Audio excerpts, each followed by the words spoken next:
Details చూస్తే ఇటు మంత్రి కొండా సురేఖ పర్యటనలో ప్రోటోకాల్ రచ్చరేగింది.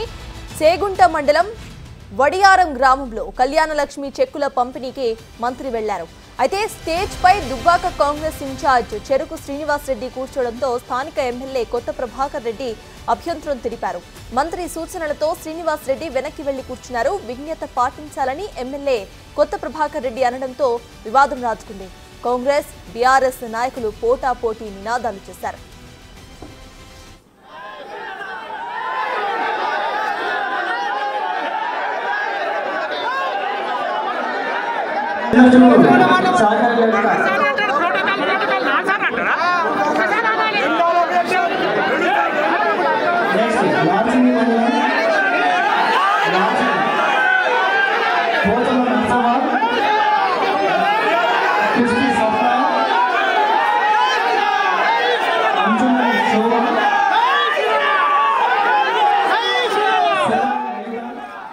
మంత్రి కొండా సురేఖ పర్యటనలో ప్రోటోకాల్ రచ్చరేగింది. చేగుంట మండలం వడియారం గ్రామంలో కళ్యాణలక్ష్మి చెక్కుల పంపిణీకి మంత్రి వెళ్లారు. అయితే స్టేజ్ పై దుబ్బాక కాంగ్రెస్ ఇన్ఛార్జ్ చెరుకు శ్రీనివాస్ రెడ్డి కూర్చోవడంతో స్థానిక ఎమ్మెల్యే కొత్త ప్రభాకర్ రెడ్డి అభ్యంతరం తెలిపారు.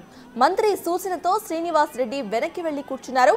విజ్ఞత పాటించాలని ఎమ్మెల్యే కొత్త ప్రభాకర్ రెడ్డి అనడంతో వివాదం రాజుకుంది. కాంగ్రెస్ బీఆర్ఎస్ నాయకులు పోటాపోటీగా నినాదాలు చేసుకున్నారు.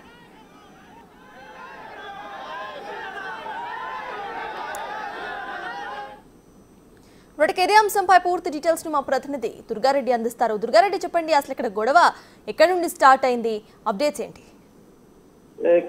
మెదక్ జిల్లా ఇన్ఛార్జి కొండా సురేఖ ఈ రోజు మాత్రం సిద్దిపేట జిల్లాలో కళ్యాణలక్ష్మి చేగుంట వడియారం ప్రాంతాల్లో కళ్యాణలక్ష్మి చెక్కుల పంపిణీ కార్యక్రమం కొనసాగుతుంది. కార్యక్రమంలో మాత్రము ఆ దుబ్బాక ఇన్ఛార్జి చెరుకు శ్రీనివాస్ రెడ్డి ప్రోటోకాల్ పాటించకుండా వచ్చి స్టేజ్ మీద కూర్చున్నాడు కన్నా ఏ అర్హత ప్రకారంగా అక్కడ కూర్చున్నాడని చెప్పి దుబ్బాక ఎమ్మెల్యే కొత్త ప్రభాకర్ రెడ్డి కొండా సురేఖను ప్రశ్నించడం జరిగింది.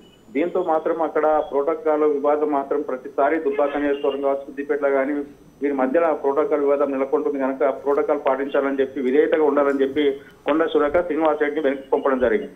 దీంతో పాటు ఇక్కడ బయటకు వెళ్ళిన తర్వాత ఈ కార్యక్రమం చెక్కుల పంపిణీ కొనసాగుతుండగా ఇటు కాంగ్రెస్ వర్గీయులు అటు టీఆర్ఎస్ వర్గీయులు ఒకరు మాత్రం వాళ్ళు నినాదాలు చేసుకోవడము, డౌన్ జిందాబాద్ అనడంతో రస్తాబస్తగా మారింది. అక్కడ పోలీసు చేరుకొని మాత్రము ఎలాంటి గొడవలు జరగకుండా మాత్రం వాళ్ళు వీరందరికీ కూడా సరిచెప్పే ప్రయత్నం చేసినా కానీ ఎవరు వినకపోవడం, ఆ తర్వాత కూడా ఒకరిపై ఒకరు నినాదాలు చేసుకోవడం కూడా కొంత చర్చ జరిగిందని చెప్పవచ్చు. దాంతో పాటు ప్రోటోకాల్ వివాదంతో పాటు ఎప్పుడైనా కొండా సురేఖ అక్కడ విధంగా దుబ్బాక నియోజకవర్గం వచ్చినప్పుడల్లా కూడా ప్రోటోకాల్ వివాదంలో కొత్త ఘర్షణ వాతావరణం నెలకొంటుందని చెప్పవచ్చు. ఇక్కడ ప్రోటోకాల్ పాటించాల్సింది ఎమ్మెల్యే, ఎంపీ కానీ లేకుంటే ప్రజాప్రతినిధులు ఎవరైనా కానీ అక్కడ ప్రోటోకాల్ వివాదం జరగకుండా చూడాల్సిన బాధ్యత ఇరువురిపై ఉంటుంది. నిజంగానే ఒకరు చెప్పినా మరొకరు కూడా సమయం పాటించి మాత్రము ప్రోటోకాల్ వివాదం లేకుండా చూసుకోవాల్సిన బాధ్యత ఉంటుంది కనుక ఆ దిశగా ముందుకెళ్లాలని చెప్పి కూడా ఉన్నతాధికారులు, అదేవిధంగా ముఖ్యమంత్రి కూడా కొంత గైడ్ లైన్స్ కూడా కాంగ్రెస్ నాయకులకు కావచ్చు, మిగతా ఎవరికైతే ఉంటుందో వాళ్ళందరూ కూడా చెప్పినట్టు తెలుస్తుంది. కానీ ఇప్పటి వరకు అయితే సంవత్సరం నుంచి కూడా ఇప్పటికే కొండా సురేఖ 4 సార్లు కూడా ఈ యొక్క పరిణితి వస్తే కొత్త ప్రభాకర్ మధ్యలో కొండా సురేఖ మధ్యలో ఒక వివాదం అయితే రాసుకుంటుందని చెప్పవచ్చు. ప్రశ్న. Right, thank you Durga Reddy.